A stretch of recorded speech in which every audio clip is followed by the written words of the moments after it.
ADGP MR Ajith കുമാറിനെതിരെയുള്ള അന്വേഷണത്തിന് ഉത്തരവിട്ടിരിക്കുകയാണ്. അത് vigilance ആയിരിക്കും അന്വേഷിക്കുക എന്നുള്ളതാണ് ഏറ്റവും പുതിയ അറിവുകൾ.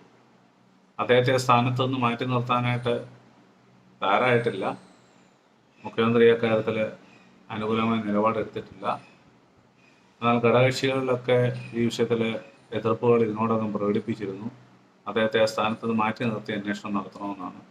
എന്നാൽ ഇപ്പോൾ വിജിലൻസ് ഈ വിഷയത്തിൽ അന്വേഷണം നടത്താനായിട്ട് വരുമ്പോൾ നിശ്ചയമായിട്ട് ഒന്നുകിൽ അദ്ദേഹം അവധിയിൽ പ്രവേശിക്കുക അല്ലെങ്കിൽ മാറ്റി നിർത്തിയോ അന്വേഷണം നടത്തേണ്ടതായിട്ട് വരും എന്നുള്ളതാണ് മനസ്സിലാക്കുന്നത്. ഏതായാലും മറ്റ് രാഷ്ട്രീയ പാർട്ടികളുമായിട്ടുള്ള സൗഹൃദങ്ങൾ പുലർത്തുന്നതും അല്ലെങ്കിൽ അവരോട് സംസാരിക്കുന്നതോ കൂടിക്കാഴ്ച നടത്തുന്നതോ ഒരു തെറ്റാണെന്നൊന്നും നമുക്ക് അങ്ങനെ പറയാനായിട്ട് കഴിയത്തില്ല. പക്ഷെ ഉന്നത സ്ഥാനത്തിരിക്കുന്ന ഒരാൾ അക്കാര്യം ചെയ്യുമ്പോൾ തീർച്ചയായിട്ടും അത് ചോദ്യം ചെയ്യപ്പെടാം. പിന്നെ ക്രമസമാധാന ചുമതലയുള്ള ആളെന്നുള്ള നിലയിൽ അദ്ദേഹത്തിന് ആരെ വേണമെങ്കിലും എപ്പോൾ വേണമെങ്കിലും കാണാമെന്നുള്ളത് ആണ് വിപ്പ്. അപ്പോൾ പിന്നെ എന്തിനാണ് ഇങ്ങനെയുള്ള കാര്യങ്ങൾ എന്നൊക്കെ ചോദിച്ചു. പക്ഷേ ഇതിൻ്റെ പിന്നിൽ എന്തെങ്കിലും ദുരൂഹതകളുണ്ടോ ഇല്ലയോ എന്നുള്ളതൊക്കെ ഇനി അറിയേണ്ടിയിരിക്കുന്നു. ഇതൊരു ADGPയുമായി ബന്ധപ്പെട്ടുള്ള വിഷയമായതുകൊണ്ട് മറ്റ് പോലീസ് ഉദ്യോഗസ്ഥർക്ക് ഈ വിഷയത്തെ സമീപിക്കുവാനോ അതിനെ അന്വേഷിക്കുവാനോ അവരാരും തയ്യാറല്ല. എന്നാൽ DGPക്കാണ് ഈ വിഷയത്തിൽ അന്വേഷണ ചുമതല നൽകിയിരുന്നതും അദ്ദേഹം ആ കാര്യത്തിൽ മുന്നിലുമാണ്. DGPയും ADGPയും തമ്മിൽ ആശയപരമായ ചില ക്ലാഷുകളുണ്ട് എന്നുള്ളതാണ് മനസ്സിലാക്കുന്നത്. എന്നാൽ അത് എങ്ങനെയൊക്കെ ആകുമെന്നുള്ളത് ഇനിയിപ്പം നമ്മൾ കണ്ടറിയണം.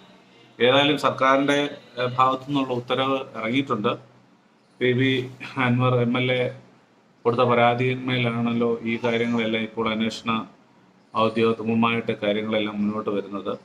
അനധികൃതമായിട്ട് അദ്ദേഹം സ്വത്ത് സമ്പാദിച്ചിട്ടുണ്ടോ, അല്ലെങ്കിൽ കോടികൾ ചിലവഴിച്ച് അദ്ദേഹം ഒരു വീട് നിർമ്മിക്കുന്നതിൻ്റെ പിന്നിൽ എന്തെങ്കിലും മറ്റ് കള്ളക്കടത്ത് ബന്ധങ്ങളുണ്ടോ ഇല്ലയോ എന്നുള്ളതൊക്കെ ഈ അന്വേഷണത്തിൻ്റെ പരിധിയിൽ വരും.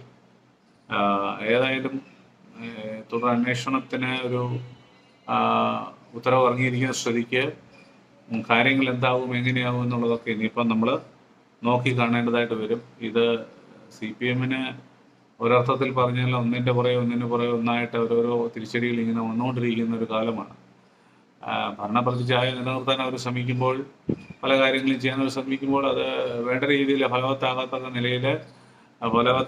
നിലയിൽ മറ്റ് പല കാര്യങ്ങളും ഇങ്ങനെ ഇടയ്ക്ക് വന്നു കയറിക്കൊണ്ടിരിക്കുകയാണ്. അതുകൊണ്ട് തന്നെ ഇങ്ങനെയുള്ള പല കാര്യങ്ങളും വരുമ്പോൾ ഘടകകക്ഷികൾ പോലും ചോദ്യം ചെയ്യാം. ഇപ്പോൾ CPI ആണ് ഏറ്റവും കൂടുതൽ ആ വിഷയത്തിൽ എതിർപ്പ് പ്രകടിപ്പിച്ചിരിക്കുന്നത്. എന്നാൽ അദ്ദേഹത്തിന് എപ്പോൾ വേണമെങ്കിലും ആരെ വേണമെങ്കിലും കാണാമെന്നുള്ള നിലയിൽ ഒരു പോസിറ്റീവായിട്ടുള്ളൊരു പാസിംഗ് സ്റ്റേറ്റ്മെൻ്റ് ആണ് പാർട്ടി സെക്രട്ടറി പാർട്ടിയുടെ കൺവീനറായിരിക്കുന്ന TP രാമകൃഷ്ണൻ അവരോട് പറഞ്ഞിരിക്കുന്നത്. അതുപോലെ സെക്രട്ടറിയും ഇതിനോട് ഓത്പൂർവമായിട്ടുള്ള ഒരു പ്രസ്താവനയാണ് പറഞ്ഞിരിക്കുന്നത്. ഗോവിന്ദ മാഷും പറഞ്ഞിരിക്കുന്നത് അദ്ദേഹത്തിന് വ്യക്തിപരമായ കാര്യമാണ് എന്നൊക്കെ പറഞ്ഞ് അദ്ദേഹം അത് ഒഴിയാനാണ് ശ്രമിക്കുന്നത്. പാർട്ടിയുമായിട്ട് അതിനെ ബന്ധപ്പെടുത്തേണ്ടതില്ല എന്നുള്ളത്.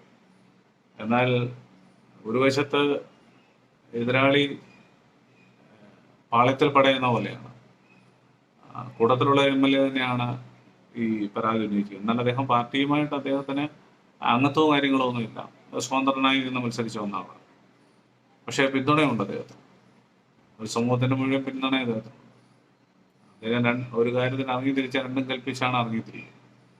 അതുകൊണ്ട് തന്നെ ഈ വിഷയത്തിൽ കഴിഞ്ഞ ദിവസം കേജ്രിവാൾ പറഞ്ഞ പോലെ അഗ്നിശുദ്ധിയൊക്കെ വരുത്തി എത്രയും വേഗം മടങ്ങി വരാൻ ADGPക്ക് സാധിക്കുമെന്ന് നമുക്ക് ചിന്തിക്കാം. അല്ല, അദ്ദേഹം കുറ്റക്കാരാണെങ്കിൽ തീർച്ചയായിട്ടും ആ സ്ഥാനം അദ്ദേഹത്തിന് നഷ്ടപ്പെടാം. പോലീസ് തലപ്പത്ത് ഇങ്ങനെയുള്ളവരെ വെച്ച് ഉറപ്പിക്കേണ്ട കാര്യമില്ല എന്നുള്ളൊരു തീരുമാനത്തിലേക്ക് വരും. പോലീസിൻ്റെ ഉത്തരവാദിത്തപ്പെട്ട സ്ഥാനത്തൊന്നും മാത്രമല്ല, ഒരു സ്ഥാനത്തും ഇങ്ങനെയുള്ള ആളുകൾ വരാൻ പാടില്ല എന്നുള്ളത് കണിശമായ കാര്യമാണ്. അതിനകത്ത് ഒരു കോംപ്രമൈസിൻ്റെ യാതൊരു ആവശ്യമില്ല. അങ്ങനെ ചിലർക്ക് വേണ്ടി പക്ഷപാതപരമായിട്ടുള്ള തീരുമാനം എടുക്കാനും പറ്റത്തില്ല. ഏതായാലും കാര്യങ്ങൾ നമുക്ക് നോക്കിക്കാണാം. പുതിയ വീഡിയോയുമായി വീണ്ടും കാണുന്നവരെ നന്ദി, നമസ്കാരം.